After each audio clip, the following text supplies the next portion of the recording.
પટેલ. આપ જોઈ રહ્યા છો પબ્લિક ઇન્ડિયા ન્યૂઝ ગુજરાતી.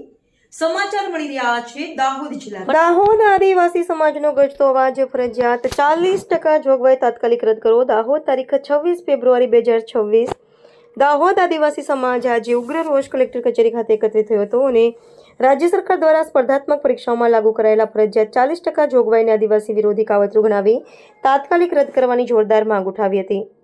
સમાજના આગેવાનો અને યુવાનો દ્વારા સ્પષ્ટ શબ્દોમાં જણાવાયું હતું કે સામાન્ય વહીવટ વિભાગ દ્વારા બનાવવામાં આવેલી આ 40% જોગવાઈ અનામત નીતિનો ભંગ કરે છે, બંધારણીય જોગવાઈઓના વિરોધ અને આદિવાસી સમાજના હકો પર સીધો પ્રહાર છે. આ નિયમના કારણે દર ભરતીમાં આદિવાસી સમાજની સીટો ખાલી રહી જાય છે, જે સરકારની નિષ્ક્રિયતા અને અન્યાયપૂર્ણ વલણ દર્શાવે છે.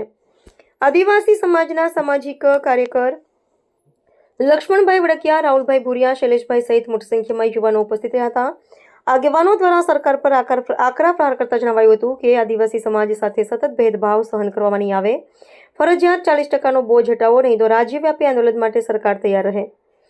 આવેદનપત્ર મારફતે ગુજરાતના રાજ્યપાલ મહોદય, માનનીય મુખ્યમંત્રી શ્રી અને મુખ્ય સચિવ શ્રીને સ્પષ્ટ ચેતવણી આપવામાં આવી કે જો તાત્કાલિક ધોરણે આ ગેરવ્યવસ્થા રદ નહીં કરવામાં આવે તો આદિવાસી યુવાનો રસ્તા પર ઉતરી ઉગ્ર આંદોલન કરશે.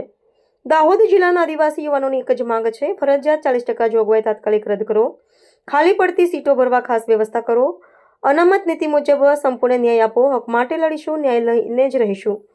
આદિવાસી સમાજે સ્પષ્ટ સંદેશ આપ્યો છે કે હવે મૌન નહીં, હક માટે સંઘર્ષ અનિવાર્ય છે. નિર્ભય અવાજ સત્યની સાથે, સમાજના હિત માટે નીડર સમાચાર. Public India news Gujarati, Jashubhai Ganava. Public India news ગુજરાતીમાં સમાચાર જોવા માટે ચેનલને લાઇક કરો, શેર કરો, સબસ્ક્રાઇબ કરો અને બેલ આઇકન પ્રેસ કરો, જેથી આપને નોટિફિકેશન્સ મળે.